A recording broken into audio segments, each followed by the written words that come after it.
Отговорила роща золотая березовым веселым языком. И журавли, печально пролетая, уж не жалеют больше ни о ком.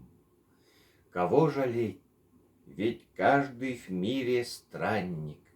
Пройдет, зайдет и вновь оставит дом.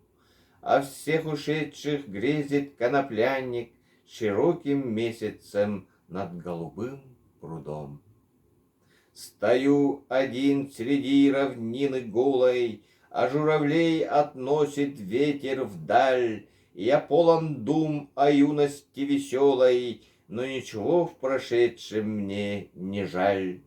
Не жаль мне лет, растраченных напрасно, не жаль души сиреневую цветь. В саду горит костер рябины красной, но никого не может он согреть. Не обгорят рябиновые кисти, от желтизны не пропадет трава. Как дерево роняет тихо листья, так я роняю грустные слова.